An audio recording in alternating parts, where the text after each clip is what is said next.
आप कब से हो इस फील्ड में और आप कैसे एंटर किए इस फील्ड में? एक बार मेरे माथे पे चोट लगी बहुत बुरी तरह से, ऐसे फट गया, ब्लड आने लगा। बचपन था, अप्रोक्सीमेटली 10-11 साल की उम्र रही होगी। अच्छा। तो मेरे दादी जी ने क्या किया, मेरे को अपने घुटने पे लेटा के अच्छे से गर्दन पीछे को डाल के हल्दी और फटकड़ी पानी में बॉईल किया।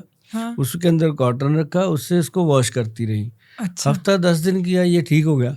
अच्छा। मतलब अगर आज की डेट में देखा जाए तो स्टिचेस होंगे, बिल्कुल। बहुत कुछ होगा, एंटीबायोटिक दिए जाएंगे, बड़ा कुछ दिया जाएगा, तब हाँ जाके ठीक हो या ना हो। हाँ। लेकिन वो हल्दी फटकड़ी से हुआ। तो उसके बाद वो ऐसा फेमस हुआ नुस्खा, मैंने लोगों को बताया। जैसे अभी घरों में लेडीज हैं, काम करती हैं, वो छुरी से सब्जी काट रही हैं कुछ, तो कट लग जाते हैं, लगते ही रहते हैं। महिलाओं को अक्सर जो हाउस वाइफ है उनको लगते रहते और हैं। अब तो वो ऐसे कट लगते हैं, इग्नोर भी कर देते हैं, इग्नोर लगा हुआ है, लगा हुआ है, लगा हुआ।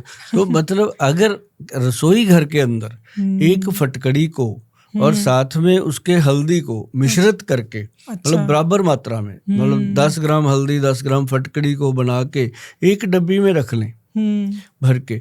जैसे ही किसी को ऐसा चोट लगता है, मैं बताऊं गुंजन जी कि मान लो कट लग गया, ब्लीडिंग कई बार बंद ही नहीं होती। ऐसा होता है कि आप बर्फ लगाते हैं, कपड़ा बांधते हैं, वो रुकता ही नहीं है। टेंशन इतना बढ़ जाता है कि अब क्या करें, कहाँ जाएं, घर में अकेली होती हैं, कई बार फोन भी नहीं होते। उसको रोकने के लिए सिंपल उसको पानी में ऐसे मिक्स करके उसका थोड़ा सा पेस्ट सा बना के ऐसे लगा दो जी, और जहाँ पे लग गया ब्लड का एक ड्रॉप भी नहीं आता उसके बाद। कितना मर्जी ब्लीडिंग हो।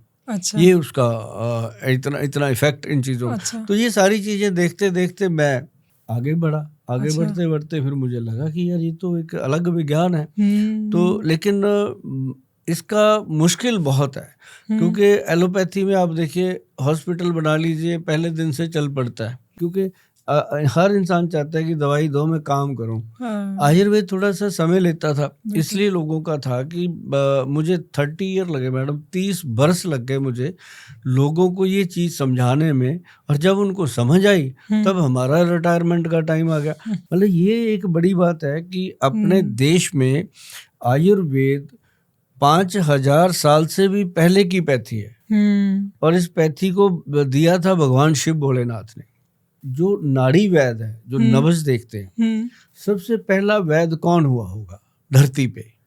अभी आपने बताया, हो सकता है ये शिव शंकर ही। शिव भोले के बाद ये शिव का सबसे बड़ा जो भगत जिसको कहा जाता है, जिसको हम हर साल जलाते हैं पुतला बना के, रावण सबसे बड़ा वैद हुआ, नाड़ी वैद। उसके पास इतना, उसका ग्रंथ है रावण साहित्य।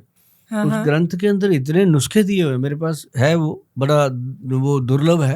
मतलब उसके अंदर इतने नुस्खे हैं, सिंपल भाषा में बनाया हुआ है वो। उसके अंदर क्या नाम बताया आपने इसका? रावण साहित्य। रावण साहित्य? रावण साहित्य आयुर्वेद का। मैं पहली बार सुन रही हूँ इसके बारे में। उसके अंदर एक, जिनको बच्चे नहीं होते ऐसा नुस्खा दिया हुआ है, 1-2 दवाइयां हैं जी। क्या बात कर रहे हैं आप?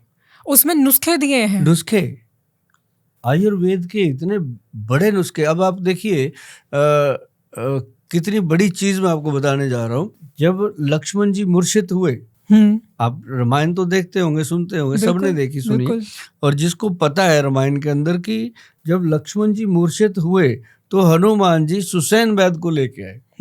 वो कहाँ था? वो रावण का वैद्य था। रावण की वहां लंका से उठा के लेके आए वैद्य को। तो उसी वैद्य ने आके बताया कि फला पहाड़ी के ऊपर ये बूटी मिलेगी, संजीवनी लेकर आओ। उसके ऊपर जितनी जड़ी बूटियां हैं, आप मैडम सोच भी नहीं सकते कि ये इतना बड़ा विज्ञान है। इसको दबा दिया गया था। जब अंग्रेज आए, 200 साल राज करके गए, उनको एक बात पता थी कि हिंदुस्तान के लोग अगर ये हल्दी फटकड़ी से ही ठीक होते रहे ना, तो यहाँ पे हम कैसे राज करेंगे। मतलब आप देखिए कि बुखार चढ़ जाता है ना तो गिलोय पी लेते थे, छींक आती है, नजला कोल्ड हो जाता है तो थोड़ी सी काली मिर्च, थोड़ा सा वो क्या मलट्ठी, और उसके साथ वो दालचीनी डाल के पानी में बॉईल करके पी लेते थे, ठीक हो जाते थे। तो अंग्रेजों को तो बड़ी तकलीफ हुई। उन्होंने हमारी जो सबसे बड़ी आयुर्वेद की यूनिवर्सिटी थी जला दी, एक एक ग्रंथ जला दिया। वो अपनी तरफ से इसको खत्म करके चले गए थे।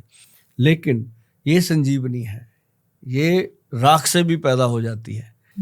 आपने देखा होगा मैडम, एलोवेरा माना गया है ना कि संजीवनी है। वो एलोवेरा राजस्थान में पैदा होता है जहाँ पानी की बूंद भी नहीं मिलती, ऐसी मिट्टी में पैदा हो जाता है।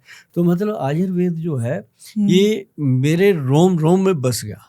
मेरे लिए बचा था एक तो नेचुरोपैथी का कोर्स मैंने कर लिया, योगा का कर लिया, है ना, तो एक नाड़ी वैद्य का किया। अच्छा। तो ये कोर्स करके फिर मेरे को इसमें एंट्री मिल गई कि मैं ये काम कर सकता हूँ कि लोगों को कम से कम मैं नुस्खे तो बताऊं जो मुझे पता है। बिल्कुल। तो फिर मैडम ऐसे शुरू हुआ, आयुर्वेद को पूरी तरह समर्पित कर दिया और लोगों ने पूरी तरह मुझे अपने गल पेट लगाया, पूरी तरह मोहब्बत दी है लोगों ने। और मैं समझता हूँ कि मेरा ये जीवन जो है वो सार्थक हुआ है और मुझे अब दुनिया से जाने का कोई गम नहीं है। हमारे देश को एक बहुत ही महान आत्मा कह लो, बहुत ही योग्य पुरुष कह लो, जो मिला प्रधानमंत्री के रूप में, उन्होंने एक बहुत बड़ा काम कर दिया कि आयुष डिपार्टमेंट बना दिया। बिल्कुल। भारत में जो यूनिवर्सिटियां अंग्रेज जला के चले गए थे उसको आयुष डिपार्टमेंट के माध्यम से खड़ा कर दिया। ये बहुत बड़ी बात हुई हमारे आयुर्वेद लोगों राइट। और उसी की वजह से अब ये सारी चीजें धीरे धीरे वापस आ रही हैं। लोगों का इंटरेस्ट भी आ रहा है। हाँ? और इस पे अब हम देखते हैं सोशल मीडिया पे भी बहुत कंटेंट होता है और आप जैसे, स्पेशली आप जैसे लोग जो इस तरह के प्लेटफॉर्म्स पे आके या फिर अपनी वॉइस के थ्रू जो अवेयरनेस फैला रहे हो, ये बहुत ज़्यादा ज़रूरी है। जैसा आपने बताया कि ये हमारी इंडियन चीज़ है, खजाना है ये हमारा, तो ये कहीं जाना नहीं चाहिए। मैडम, दुनिया में एक ही चीज़ है कि हम लोग हर चीज़ को इज्जत देते हैं। गऊ को माता कहते हैं, भारत को माता कहते हैं। कोई कहेगा अमेरिका माता, कोई कहेगा कनाडा माता, नहीं कहेगा भारत माता। भारत माता कहेगा। ये एक गुलदस्ता है, इसके अंदर जो भी चीजें हैं, जैसे मान लो अगर आयुर्वेद हमारी विरासत है, आयुर्वेद हमारी धरोहर है, तो हमें पता है कि आप भी जो जी रहे हो, हम भी जो जी रहे हैं, सारी दुनिया जो जी रही है, ये आयुर्वेद ही है। लेकिन मैं एक बात जरूर कहता हूँ कि जब भी कोई नुस्खा आप सुनते हो या आपको कोई बता के जाता है, चाहे वो सुभाष गोयल ही क्यों ना हो, कोई भी बता के जाता है, तो अपने किसी भी नजदीकी वैद्य से, डॉक्टर से या अपने घर में बड़े बूढ़ों से सलाह करके उसको इस्तेमाल कीजिए। ऐसे अंधविश्वासी कोई भी चीजें नहीं करनी चाहिए। ये बहुत इंपॉर्टेंट बात की है आपने। Thank you so much for watching this clip. और अगर आप ये पूरा एपिसोड एंजॉय करना चाहते हैं तो आप हमारे दूसरे चैनल पे जा सकते हैं जिसका नाम है गुंजन शाउट्स, और इसका लिंक डिस्क्रिप्शन में अवेलेबल है।